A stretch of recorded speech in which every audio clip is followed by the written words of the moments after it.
C'est l'heure du Journal de l'Afrique, soyez les bienvenus sur France 24. À la une ce soir, ce verdict, 15 mois de prison à l'encontre de l'ancien président sud-africain Jacob Zuma. Il a été condamné par la Cour constitutionnelle pour outrage à la justice. Depuis 2018, une commission a été chargée d'enquêter sur la corruption qui a éclaboussé ses 9 années au pouvoir.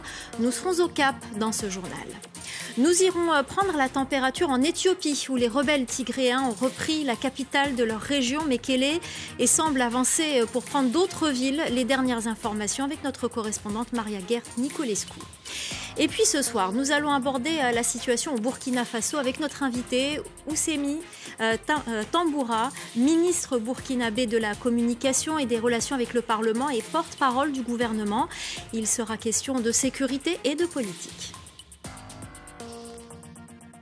Jacob Zuma, condamné à 15 mois de prison pour outrage à la justice. L'ancien président sud-africain est poursuivi depuis 2018, date à laquelle une commission a été chargée d'enquêter sur la corruption généralisée pendant ses années au pouvoir. Rappel des faits signé Florent Rodeau. Prison ferme pour un ancien chef de l'État. La décision est inédite en Afrique du Sud. Pour la Cour constitutionnelle, cela ne fait aucun doute. En refusant de coopérer avec une commission anticorruption, Jacob Zuma, qui s'est en plus fendu de commentaires publics, s'est rendu coupable d'outrage à la justice. Il est condamné à une peine de 15 mois derrière les barreaux.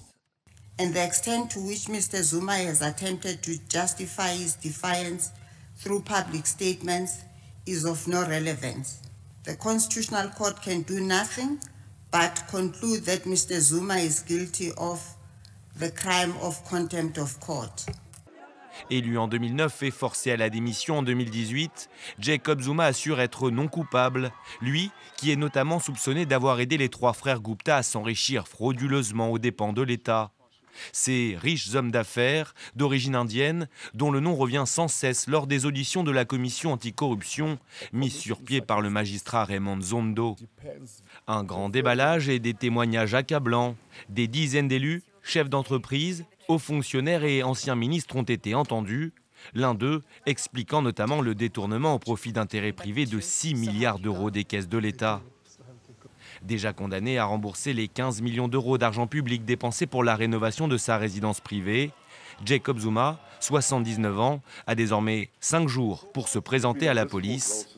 Passé ce délai, elle sera autorisée à venir le chercher à son domicile pour le conduire en prison. Alors comment est perçu ce verdict par les partisans de Jacob Zuma? Comment réagissent les Sud-Africains? Jacob Zuma va-t-il purger sa peine? Élément de réponse avec notre correspondante au Cap, Caroline Dumais. J'ai parlé à mon père, il a très bon moral et il n'a pas peur. Voilà ce que disait l'une des filles de l'ancien président Jacob Zuma sur son compte Twitter juste après la condamnation. 15 mois d'emprisonnement pour avoir méprisé la justice de son pays. 15 mois d'emprisonnement pour avoir refusé de coopérer avec le juge Zondo, un juge qui enquête depuis des années sur la corruption au sein de l'appareil d'État sous la gouvernance de Jacob Zuma. Le parquet avait demandé plus, mais pour les partisans de Jacob Zuma, cette sentence est dure. Pour la plupart des Sud-Africains, c'est un symbole, le symbole de l'égalité devant la loi. Reste à savoir si l'ancien président Jacob Zuma purgera sa peine. Certains disent qu'il la fera au KwaZulu-Natal, dans la province où sa famille habite. D'autres expliquent qu'il sera sans doute libéré sous parole avant les 15 mois, ou peut-être même pour raison médicale, car il a 79 ans. Toujours est-il que c'est une décision extraordinaire, un vrai test pour la démocratie sud-africaine, car c'est la première fois depuis l'avènement de l'ANC en 1994, le parti de Nelson Mandela, la première fois qu'un président sud-africain est condamné à faire de la prison. Et on en vient à ce revirement dans la région séparatiste du Tigré, dans le nord de l'Éthiopie. Des rebelles tigréens ont mené une vaste offensive. Ils sont parvenus à mettre la main sur la capitale provinciale, Mekele. Nous retrouvons tout de suite notre correspondante à Addis Abeba, Maria Gert Nicolescu. Maria, les rebelles tigréens semblent être en mesure de contrôler d'autres villes. Oui, effectivement, ce mardi, les forces tigréennes ont continué à avancer dans la région après avoir repris lundi la capitale régionale Mekele. Plusieurs villes dans le nord de la région, notamment comme la ville de Shiré ou la ville d'Adoua, seraient repassées sous contrôle tigréen après le retrait des forces érythréennes dans cette zone. Selon le porte-parole du Front de libération du peuple du Tigré, les soldats tigréens seraient aussi en train d'avancer vers le sud de la région. Ces événements interviennent alors que le gouvernement éthiopien avait déclaré lundi soir un cessez-le-feu unilatéral officiellement pour permettre aux paysans de travailler dans leurs champs pendant cette saison des cultures et pour faciliter l'accès humanitaire aux zones les plus reculées. Mais pour les forces tigréennes, ce cessez-le-feu ne semble pas avoir beaucoup de valeur. En tout cas, elles expriment vouloir continuer à se battre jusqu'au retrait de toutes les autres forces dans cette région. Cela inclut les forces régionales de la région Amara voisine. Les organisations humanitaires comme Amnesty International, de leur côté, ont exprimé leur inquiétude face à des possibles représailles à l'encontre des populations civiles au vu de ce retournement de situation. Les populations civiles qui, je le rappelle, ont payé le prix de cette guerre avec un risque de famine dans la région. L'ONU parle de 350 000 personnes qui seraient en risque de famine. Ce cessez-le-feu pourrait, s'il est bien mis en place, faciliter l'accès des organisations humanitaires dans la région, mais pour l'instant, les télécommunications sont complètement coupées. Il est donc difficile de savoir ce qui se passe exactement sur le terrain en ce moment. Merci beaucoup, Maria Gert Nicolescu. Vous êtes notre correspondante à Addis Abeba, en Éthiopie. Au Mali, Michelle Bachelet, la haute commissaire de l'ONU aux droits de l'homme, dénonce l'impunité généralisée des violations des droits humains dans le pays. Elle a exhorté les autorités maliennes à mener une enquête rapide, approfondie et impartiale et efficace sur toutes les allégations de violation des droits de l'homme.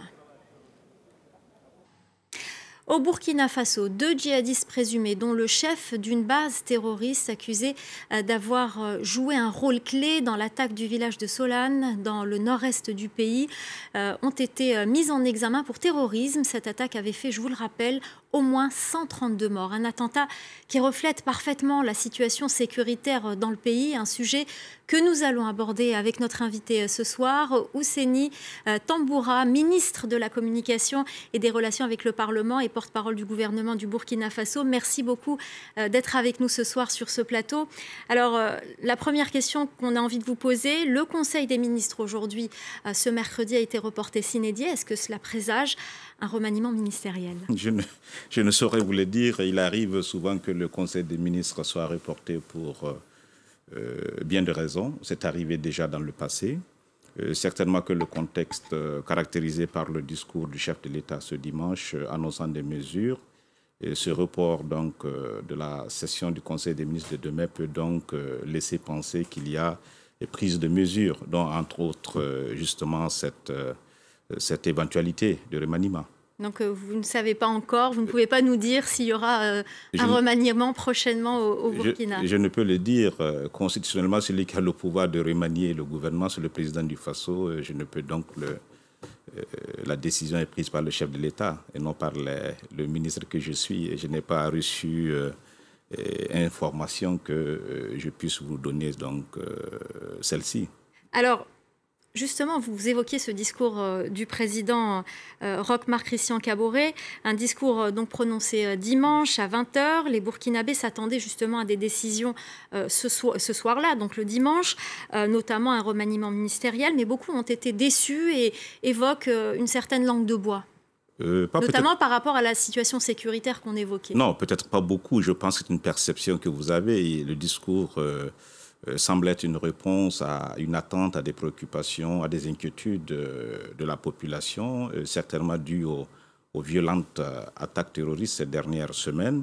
Et le président du Faso, donc, dans une responsabilité d'écoute et de parler à son peuple, a annoncé qu'en tant que chef suprême des armées, il avait décidé de prendre des décisions pour améliorer notamment la doctrine militaire, qui consiste à rechercher plus d'efficacité. Il a aussi annoncé des mesures qui pourraient donc concerner la bonne cohésion avec les volontaires de défense et de la patrie.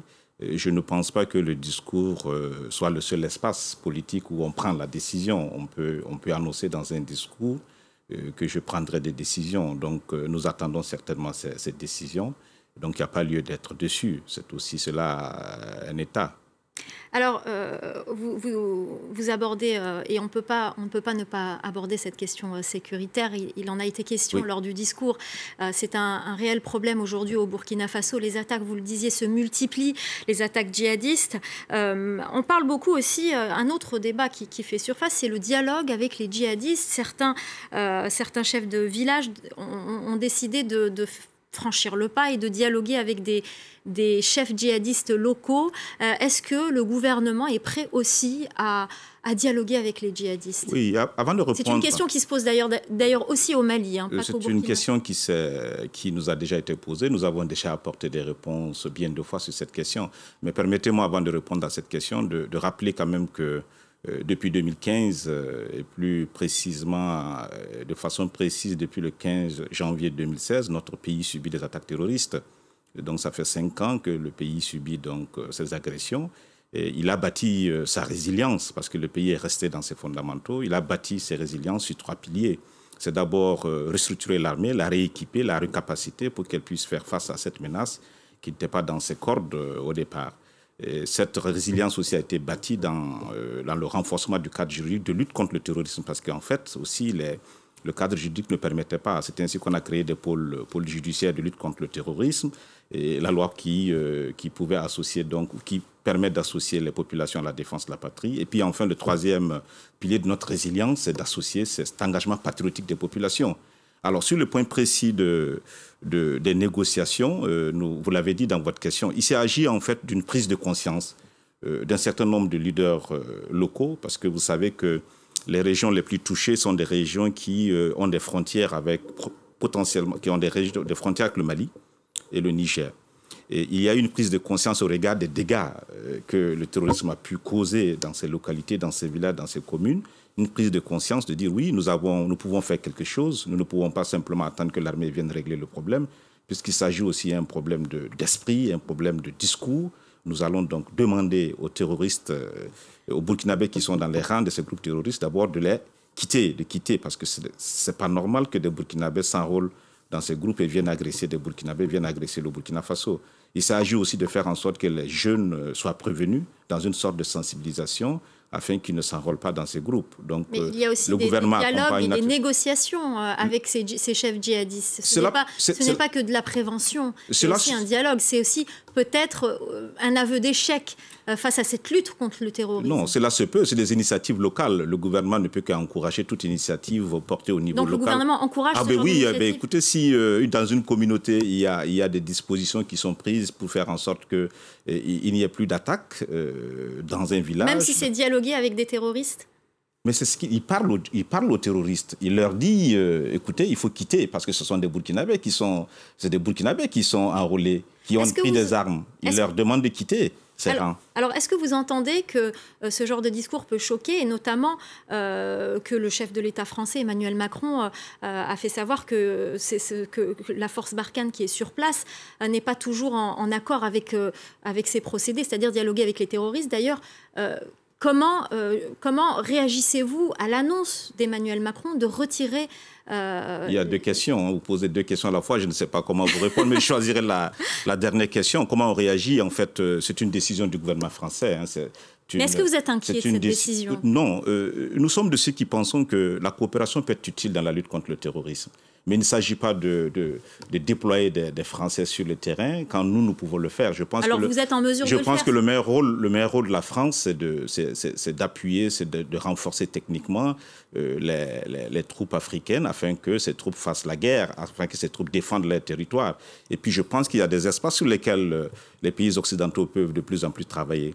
La question du trafic des armes. On est quand même étonné que ces groupes terroristes, qui sont des organisations interdites, aient autant d'armes, aient autant de munitions. À ce que je sache, il n'y a pas d'État africain qui fabrique des armes. Et alors, donc, les pays occidentaux peuvent se déployer sur le terrain du contrôle de la circulation des armes. Ça réduirait fortement les capacités nocives et nuisibles de ces organisations terroristes. Et des armées africaines pourraient naturellement achever leur travail. Donc très rapidement, on n'a plus que 30 secondes, l'armée burkinabé est donc prête à assurer cette sécurité pleinement. Elle est prête, elle a été prête. Je vous ai dit que depuis 2015, depuis 2016, nous subissons ces attaques. Il y a eu des résultats, il y a eu des opérations à l'Est, des opérations naturellement dans des régions au Sahel. Et aussi, vous savez que la problématique est presque régionale. On a neutralisé de nombreux terroristes, mais tant que le problème n'est pas résolu au Mali ou dans d'autres pays avec lesquels nous avons des frontières, on a l'impression qu'on est dans un cycle de recommencement. Elle a été prête, elle est toujours prête, elle sera davantage prête avec les décisions du chef de l'État que nous attendons avec beaucoup d'attention. Et que nous commenterons bien évidemment dans le Journal de l'Afrique. Absolument. Merci beaucoup Hosseini Tamboura, ministre de la Communication et des Relations avec le Parlement et porte-parole du gouvernement burkinabé. Merci d'avoir été avec nous. C'est la fin du Journal de l'Afrique. Restez avec nous, l'info continue sur France 24.